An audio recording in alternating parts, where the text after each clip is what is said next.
तो कल हमने प्रकाश के बारे में पढ़ लिया था कि दर्पणों से संबंधित महत्वपूर्ण पारिभाषिक शब्दावली। तो देखो अर्धवार्षिक परीक्षा में भी आई है, एक दो डेफिनेशन पूछी गई हैं, हो सकता है वार्षिक परीक्षा में पूछ ली जाए, तो तुम्हें याद रखनी है, घर जाके याद करनी है।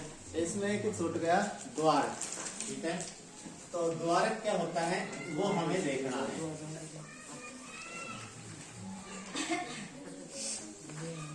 द्वारक तो जो परावर्तक पृष्ठ है, यानी कि जो दर्पण है परावर्तक पृष्ठ है, उसका जो परावर्तक पृष्ठ का सीमा रेखीय व्यास है उसको हम द्वारक कहते हैं। तो अभी नहीं समझ आया होगा परिभाषा से कैसे होता है द्वारक को।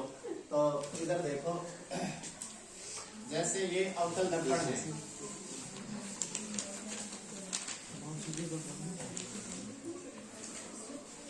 ये अवतल दर्पण है और इस अवतल दर्पण में परावर्तक पृष्ठ कितना है, यहां से लेके और यहां तक ये परावर्तक पृष्ठ है, यहीं से परावर्तन की घटना होगी, बाकी कहीं से नहीं होगी, क्योंकि यही दर्पण का काम कर रहा है, परावर्तक पृष्ठ का काम कर रहा है। तो ये जितना है, जैसे मान लो इसको यदि m नाम दे दें, इसको n नाम दे दें, तो इनका जो व्यास है, ये व्यास यहाँ से और यहाँ तक का ये जो व्यास है इसे हम कहते हैं द्वारक। क्या कहते हैं? द्वारक, ठीक है। यानी परावर्तक पृष्ठ का सीमा रेखीय व्यास द्वारक कहलाता है। क्या कहलाता है? द्वारक। तो इसे mn से लिखते हैं। और याद रखना, हम इस चैप्टर में पढ़ेंगे तो हम उन दर्पणों की बात करेंगे, उन दर्पणों की बात करेंगे जिनका द्वारक उनकी वक्रता त्रिज्या से छोटा हो, यानी ज्यादा ही छोटा हो, बहुत छोटा हो, ठीक है। केवल हमें उन दर्पणों की बात करनी है। यानी दर्पण होगा, ये कोई दर्पण होगा, तो इसकी जो वक्रता त्रिज्या होगी r, उससे छोटा ही द्वारक होगा ये, ठीक है। हमें ऐसे दर्पण पढ़ने हैं। ऐसा क्यों? क्योंकि देखो द्वारक छोटा ही होगा तो ही प्रकाश के परावर्तन की घटना ठीक तरीके से हो पाएगी। अगर मान ले द्वारक बड़ा हुआ तो क्या पूरे भाग से परावर्तन होगा, तो हो सकता है प्रतिबिंब जो है सेकंड से प्राप्त ना हो। इसलिए हम यहाँ इस चैप्टर में वही दर्पण पढ़ेंगे जिनका द्वारक वक्रता त्रिज्या से क्या होगा, छोटा होगा, ठीक है। ये है,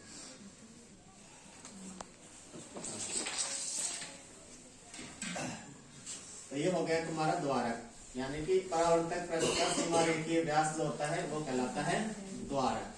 अब आगे चलते हैं, आज जो हमें पढ़ना है वो देखो, आज हमें पढ़ने हैं दर्पणों से प्रतिबिंब निर्माण के नियम, ठीक है। तो हेडिंग लगा देते हैं एक बार।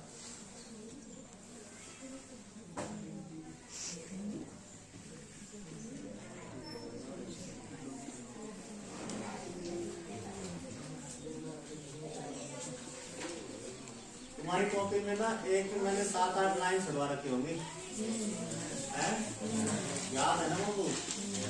और एक मुझे सब कुछ याद रहता है, ये भी ठीक है। अब कब पढ़ाया था ये पाठ देख लो, कब पढ़ाया था? डेट लिख रही होगी कहीं ना कहीं, 21/8 से, और अब तक मुझे याद है कि मैंने यहाँ जगह छुड़वाई है 8, 9, 10, 11, 12 पहला, यानी 5 महीने पहले की बात नहीं भूलता। तुम 5 दिन पहले की बात भूल जाते हो, मैं तो नहीं भूलता, ये बात याद रखना। मैंने पहले ही बोला था, मेरा दिमाग में रिवर्स में बहुत तेज काम करता है, जो भी बातें आगे होने हो चुकी, तो उसमें हमें चालू है बंद है, क्या कर रहे थे? चालू है तो कोई दिक्कत नहीं है, बता तो देगा कर, तो कब चालू कर दे, कब कर दे थोड़ी देर। नियम 4 नियम है, चारों नियमों को ढंग से देख लेना, ये काम आएंगे आगे। पहला नियम हम पढ़ेंगे, मतलब आपतित किरण के बारे में पढ़ेंगे, परावर्तित किरण हम बढ़ाएंगे। तो पहला नियम क्या है? जब आपतित किरण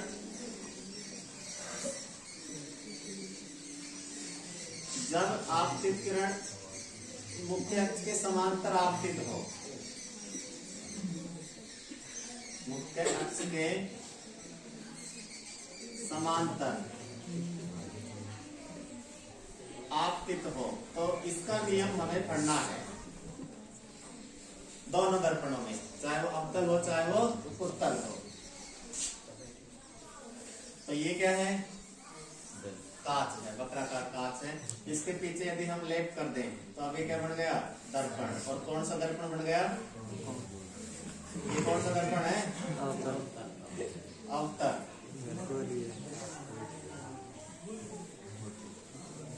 और इसी प्रकार से दूसरा जो है वो हम बना रहे हैं और वो है उत्तल दर्पण।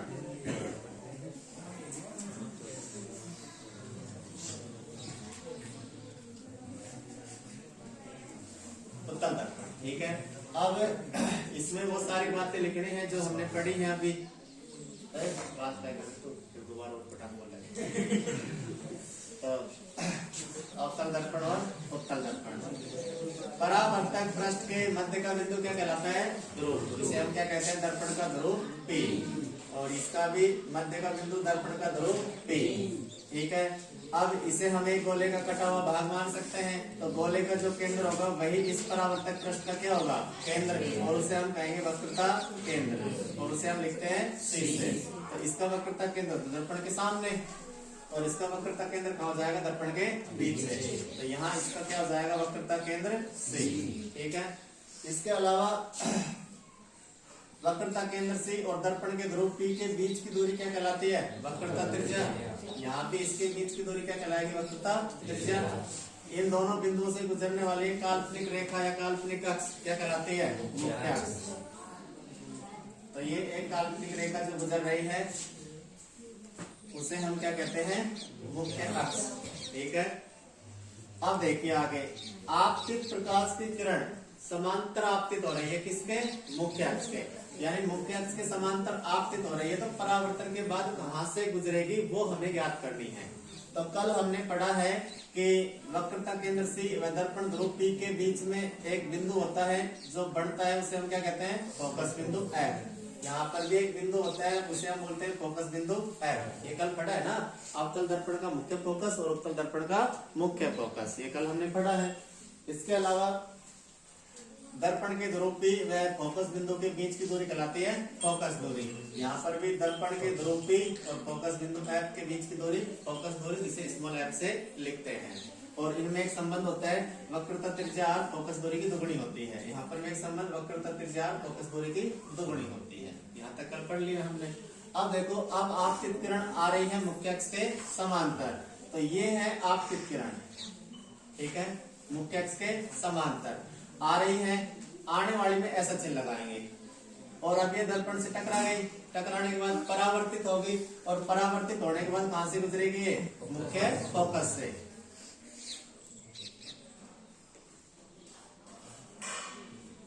ठीक है, ये परावर्तित किरण है।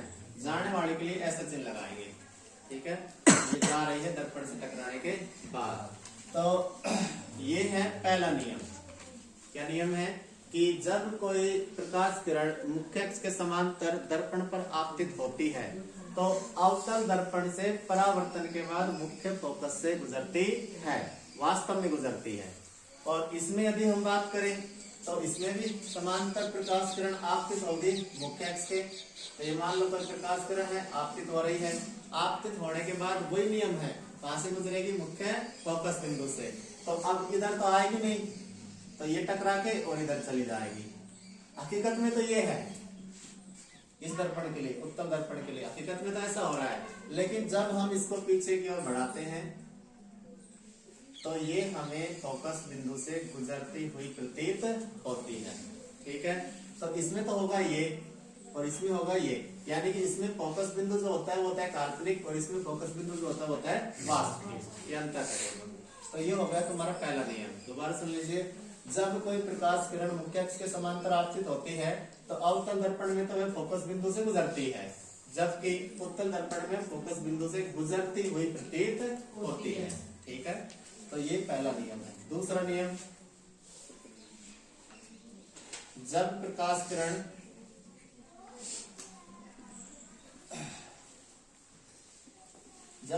किरण फोकस बिंदु से होकर आपतित हो, फोकस बिंदु से होकर आपतित हो,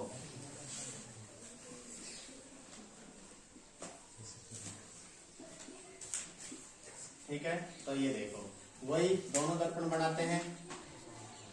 पहले तो हम बना रहे हैं अवतल दर्पण, ठीक है, और दूसरा हम बना रहे हैं उत्तल दर्पण। इन सब में वही चीजें जो हमने ऊपर लिखी हैं वो की वही लिखनी है सारी। अब लिखने की क्या जरूरत है, जो जो काम किए हैं वो लिख लीजिए, अन्यथा रहने दीजिए। तो इसमें ये मुख्य अक्ष खींच दिए हमने, ये दर्पण का ध्रुव P हो गया, ये इसका वक्रता केंद्र C, यहाँ पर हो गया फोकस बिंदु है, ठीक है, यहाँ पर बना दो ऐसे। ये हो गए मुख्य अक्ष, ये हो गया दर्पण का ध्रुव P, ये हो गया वक्रता केंद्र C, इनके बीच का बिंदु फोकस बिंदु, ठीक है। प्रकाश की किरण आपतित हो रही है, किससे होकर आपतित हो रही है, फोकस बिंदु से होकर। समांतर अक्ष के मतलब मुख्य अक्ष के समांतर नहीं है इस कंडीशन में, अब की बार फोकस बिंदु से होकर ही आ रही है। प्रकाश किरण है और वैसे भी आ रही है, आने वाली कहीं से भी आ सकती है, कोई भरोसा नहीं है, ये बात याद रखना, आने वाली कहीं से भी आ सकती है। तो ये रहा फोकस बिंदु और इससे होकर आपतित हो रही है, ठीक है। आपतित हो गई, परावर्तन के बाद ये मुख्य अक्ष के समांतर हो जाएगी। किसके समांतर, मुख्य अक्ष के समांतर, ऐसे आ जाएगी, ठीक है।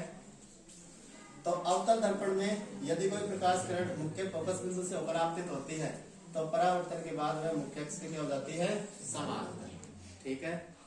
अब देखिए इसमें, अब इसमें फोकस बिंदु से होकर आनी है, तो प्रकाश किरण फोकस बिंदु से होकर आएगी, तो ये रहा फोकस बिंदु, इससे होकर आएगी, तो अब की बार ये किरण ऐसे आएगी, ठीक है, ये आपकी प्रकाश किरण है और ये फोकस बिंदु से गुजर रही है, ऐसे जानी चाहिए ऐसे, लेकिन ये मुख्य अक्ष के क्या हो जाएगी, समांतर। तो मुझे बताइए समांतर इधर करूं कि इधर करूं, इधर करना है, तो ये मुख्य अक्ष नहीं है, इधर होगी, इधर होगी, इधर होगी। देखो इसमें कंडीशन अप्लाई है, इसमें कंडीशन अप्लाई है कि अगर इधर करें और अगर मान लो दो प्रकाश किरण एक दूसरे को काटे नहीं तो प्रतिबिंब नहीं बनेगा, ठीक है, तो हम इधर मान लेंगे, इधर भी मान सकते हैं, कोई दिक्कत नहीं है, क्योंकि इधर भी क्या है, मुख्य अक्ष है। और चाहे वैसे खुद भी काम देख लो,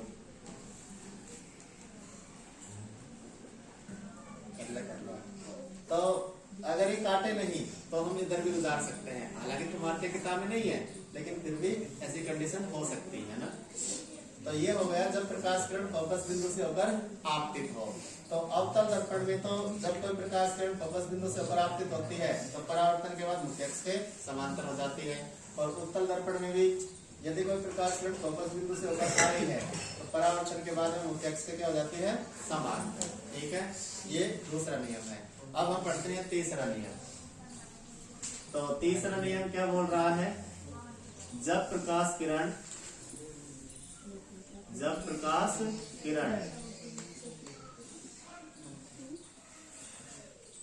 वक्रता केंद्र से होकर आपतित हो, वक्रता केंद्र से होकर आपतित हो, वक्रता केंद्र से होकर आपतित हो, तो हम वक्रता केंद्र से होकर आपतित करवाएंगे प्रकाश किरण को। उसके लिए नियम देखिए, तो ये कोई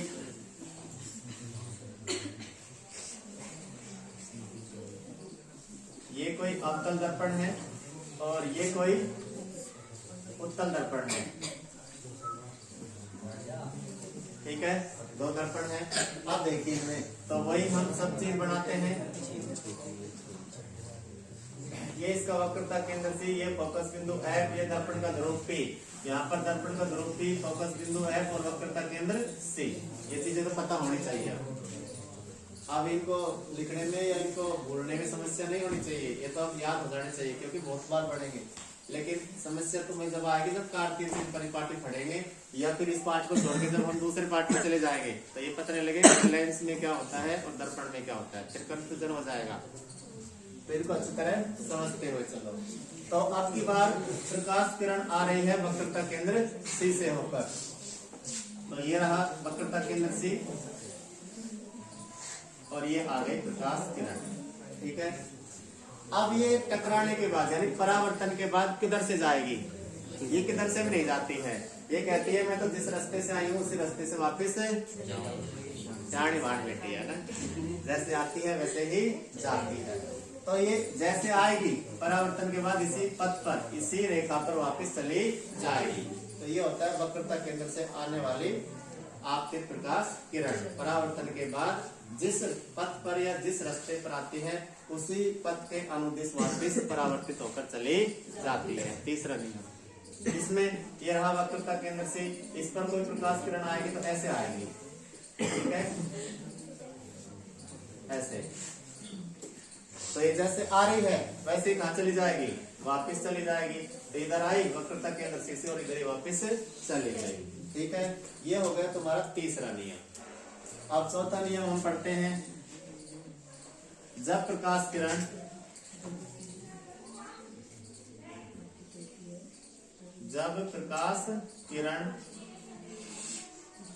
दर्पण के ध्रुव पर आपतित हो,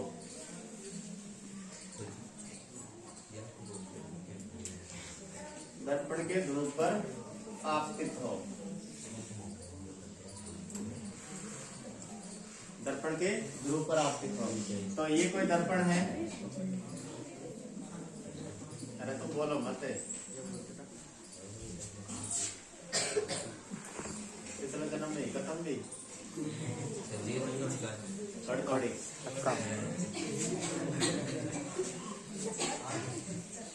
तो ये अवतल और उत्तल दर्पण ये हो गए इसका दर्पण का ध्रुव भी, इसके हो गया फोकस बिंदु F और ये हो गया वक्रता केंद्र C।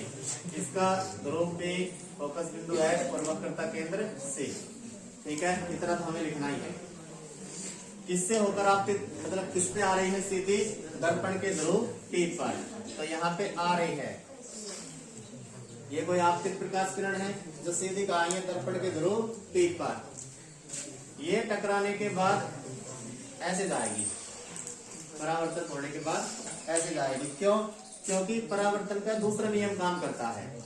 परावर्तन का दूसरा नियम वो क्या कहता है कि यदि कोई प्रकाश किरण दर्पण के ध्रुव P पर आपतित हो रही है, जितना आपतन कोण है उतना ही क्या बढ़ाएगी, परावर्तन कोण R बढ़ाएगी, ठीक है। ठीक इसी प्रकार से यहाँ पे ये दर्पण का ध्रुव P है और इस पे कोई प्रकाश किरण आई तो वो भी ऐसे ही जाएगी। क्यों? क्योंकि दर्पण का ध्रुव पर आने वाली प्रकाश किरण जितना आपतन कोण बढ़ाती है उतना क्या बढ़ाएगी, परावर्तन कोण, ठीक है। ये नियम काम करता है।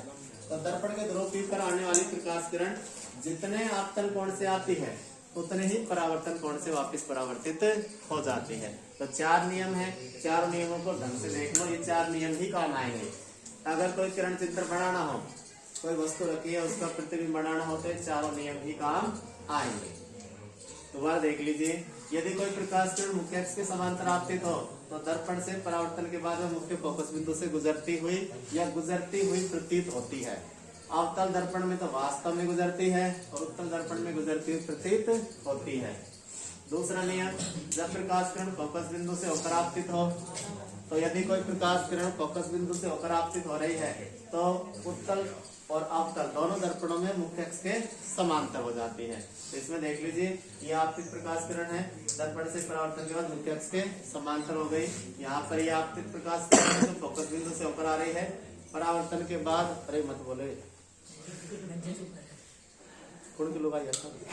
तीसरा नियम देखिए, जब प्रकाश किरण वक्रता केंद्र से होकर आपतित हो, तो जब वक्रता केंद्र से होकर आपतित होती है तो वह प्रकाश किरण जिस पथ पर आती है उसी पथ पर परावर्तित होने के बाद चली जाती है। तो ये अवतल दर्पण से वक्रता केंद्र से होकर आने वाली, ये उत्तल दर्पण से वक्रता केंद्र से होकर आने वाली, ये दोनों डायग्राम अच्छी तरह समझ लीजिए। नेक्स्ट जो लास्ट नियम है, जब प्रकाश किरण दर्पण के ध्रुव पर आपतित हो, तो जब कोई प्रकाश किरण किसी भी दर्पण के ध्रुव पर आपतित होती है तो जितने आपतन कोण के साथ वह आपतित होती है, परावर्तित किरण भी उतना ही परावर्तन कोण बढ़ाती है, ठीक है। यानी यहाँ आपतन कोण और परावर्तन कोण दोनों बराबर होते हैं। तो जितने आपतन कोण पे आएगी उतने ही परावर्तन कोण पे वापस चली जाएगी। ये इसके लिए भी है और ये इसके लिए भी है, ठीक है। चारों नियम अच्छी तरह समझ आ गए हो। तो अब हम बनाएंगे अवतल दर्पण से प्रतिबिंब निर्माण, ठीक है, कि कौन कौन सी कंडीशन है और उन कंडीशनों में